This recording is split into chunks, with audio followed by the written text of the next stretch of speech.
she became Muslim when she was 14. Alhamdulillah. Do you have any questions? Not really. I've showed her your videos. So you've been watching the videos, and it makes sense to you. Alhamdulillah. So if you have any question, you can ask. Is there any questions you have, or everything's clear? Okay, alhamdulillah, everything's clear. So to become Muslim, what was your background before? Nothing.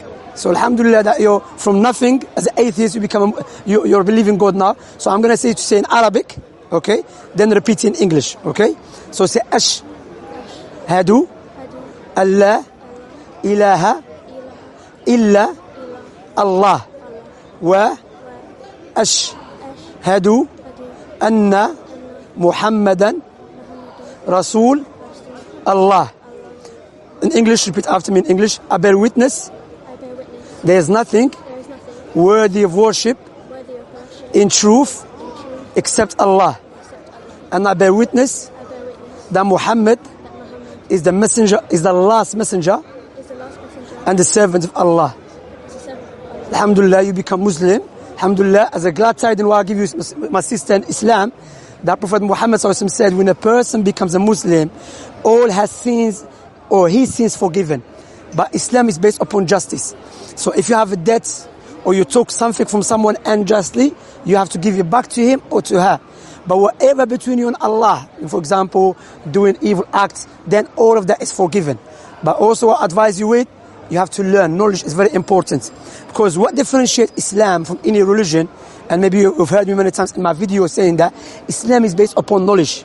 You know, it's not just based upon emotion. No, it's based upon logical proofs, tangible proofs and evidences. So now what is upon you now, my sister, is to learn. And you should help her to learn. Alhamdulillah, we have classes. We have class for sisters. Every Sunday, we have classes for just sisters in the morning. I teach them, but I teach them behind the curtain. You know, every Sunday at 11:30, you are more than welcome to come. If you're able to come. But again, now what you do, learn how to pray. You know, everything step by step. And I always mention this example. If you have a cake and you eat all of it at once, what will happen to you? You will vomit. You get sick, no doubt.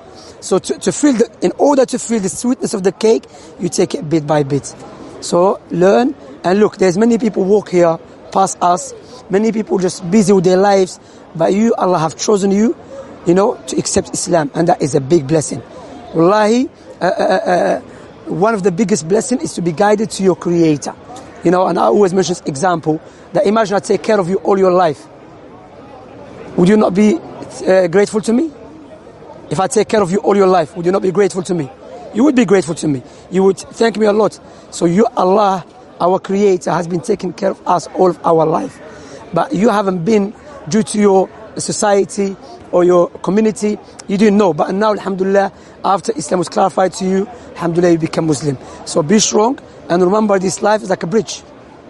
You know, when you die or he dies or I die, we're not gonna be in the grave together. You will stand before the Creator by yourself. He will stand before the Creator by himself. So remember, be strong and learn. And remember, this life is like a bridge. You know, you cross from one side to the other side. So no one builds houses on a bridge. You know, bridge is utilized for us to cross one side to the other side. Likewise, we're going to cross from this life to the other life, which is the hereafter. What we have to know, we need is our righteous actions. And in order for our actions to be righteous, has to be according to the teaching of the Creator. That's why he sent Prophet Muhammad, Prophet Jesus before that. So learn, and if you have any question, you have the brother. You know his name Shamsu? And my name Shamsi. You know, he looks so he's with O and mine with I. You know, Shamsu. Alhamdulillah, alhamdulillah that, you know, alhamdulillah, except Islam, I'm very happy for you. But be strong. Because why? Allah will test you. Because this life is a test. So be strong, you know. Like I said, He's not going to come with you in the grave. I'm not going to come with your grave. Now make sure you learn and study to come closer to your Creator by pleasing Him. Understand? One of the great civilizations, Islamic civilization. Not because you are Muslims you're saying that. Even non-Muslim historians who were very hostile toward Islam, they had to admit that.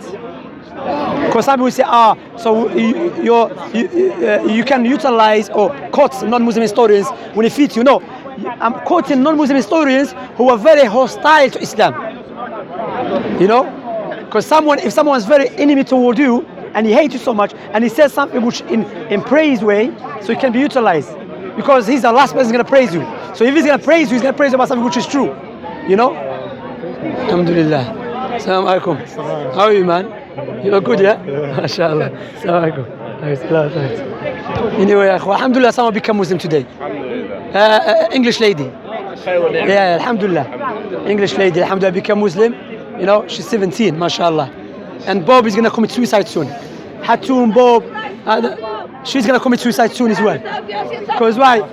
I never see a person accepting Christianity in the park. Yeah, Never. I've been working 8 years, never. I've been here since 2005. I'm not giving da'wah. I've been just 2005 I used to come here. You know, it was a joke back in the days. There was a guy called Sami, Moroccan guy. He was so funny, this guy, man. We used to come just listen to him. But alhamdulillah, man, alhamdulillah, you see people accepted Islam. That's why these Christian missionaries, they are interrupting the brothers when they're giving da'wah. Why? Because they've noticed when the brothers give da'wah to sincere ones, people accept Islam. And they're not happy with that. So what they do in their tactic, let's interrupt the brothers that give da'wah. Go give da'wah, go, Christian, go teach people about Christianity. They know no one is going to accept Christianity. Alhamdulillah. Barakallah fikum. Tfadal. What do you think about Jamaat al-Tabligh? Jamaat al-Tabligh. Jamaat al-Tabligh, akhi, look. Giving da'wah from our deen. Allah said, ud'u ila sabili rabbika bil hikmati wal maw'idati al-hasanati wajadilhum billati hiya ahsan. Naam, give da'wah, no doubt. However, da'wah has to be based upon ilm. And Nabi alayhi salam, he did not send Khalid ibn al-Walid to give da'wah. He sent who?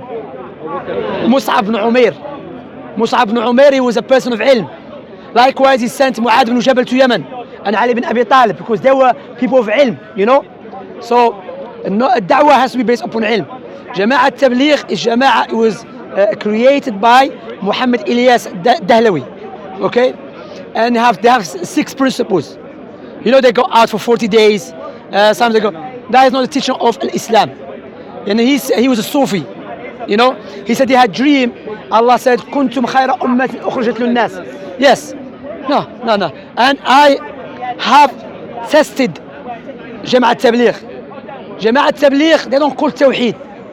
My friend became a Muslim in prison. He became Muslim in prison. He came out of prison, he met Jama'at Tabligh. They told him, let's go give da'wah. He said, brother, I'm a new Muslim, I have no clue. I'm going to give da'wah. I said, no, just come. They took him to the mosque and he said, stand up and talk. That's what they do. Or they go Fada'il A'mal, the book, you know, full of fabrication hadith, full of nonsense, you know. So that is not. Da'wah has to be based upon knowledge. Yes, and they go to people's houses, knocking people's doors. That is, according to my knowledge, that's people's privacy. Yes, if you're a friend, you're going to visit him, something else.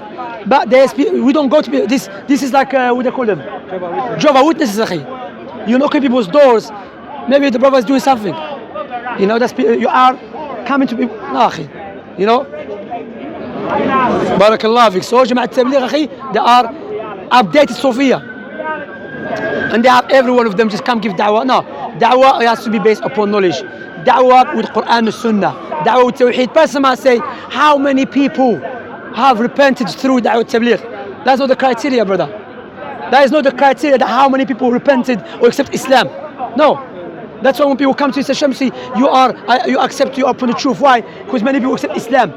I watch your videos. No, that's not criteria. I can be some misguided person and people accept Islam by Allah's permission. No. The criteria is Shamsi or someone else following the Quran, the Sunnah, and the way of the Salaf. That is the criteria. And Nabi ﷺ said, on the day of resurrection, the Prophet will come and there will be no followers with him. What does that mean? He didn't know how to give da'wah. He knew how to give da'wah. Nuh ﷺ, he's the best of the du'at. You know, the Prophet Muhammad ﷺ, Ibrahim, Nuh, the Prophet and Messenger are the best du'at. Nuh ﷺ, for 950 years were giving da'wah. How many people accept Islam? Some say 12, some say 70, some say 80. But a few number in comparison to how many years he lived. So that the criteria is not how many people Are those people accept Islam according to the teaching of Al-Mustafa alayhi salam? Are those have repented from shirk and khurafat and bid'ah? You know? So we have to learn that. And these 40 days, who do you get these 40 days from? We will get, they go 40 days. Who they get it from? Some from the Sunnah 40 days. Or 3 months, they go 3 months. Who they get it from? Now I'm talking like where they get it from. You know? In Masjid Shamsi in Jami' al-Nizam in India, there is a qabr in the masjid. Yes, in their mosque there's a grave. Find out on Abu Khadijah's website. He brings pictures. Yeah. The blog. There's pictures of the grave under the masjid. And the Prophet Muhammad said, لعن الله اليهود والنصارى اتخذوا قبور أنبيائهم مساجد. May Allah's curse be upon the Yahud and Nasara. Why?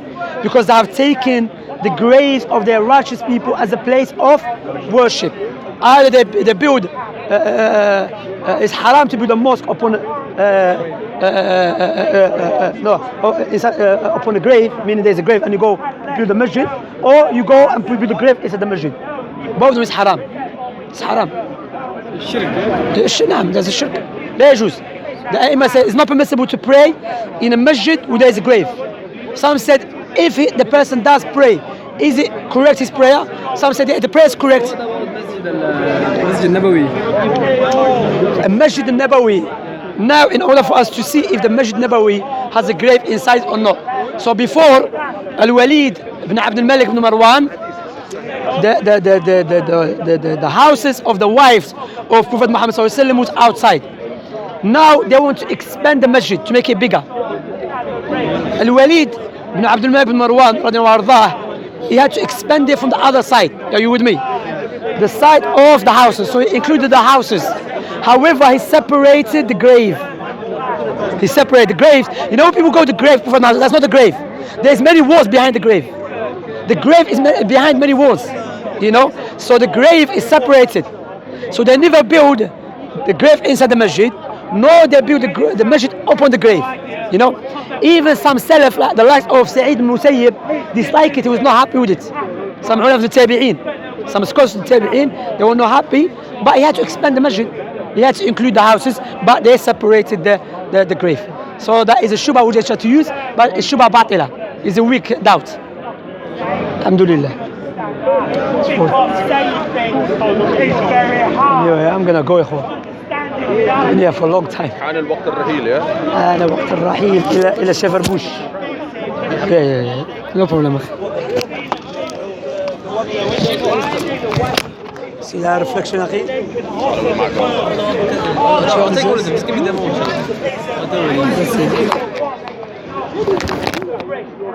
أخي دي record that one there. والله those too many people talking. I'm not trying to budget to no one, man. No, trying to keep it sense to the brothers.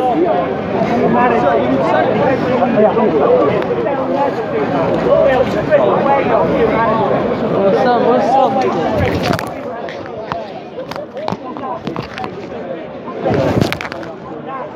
And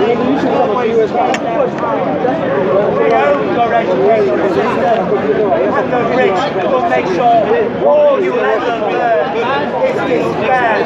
All you will ever learn is of war, greed and hatred and the normality which you have to accept. That's what we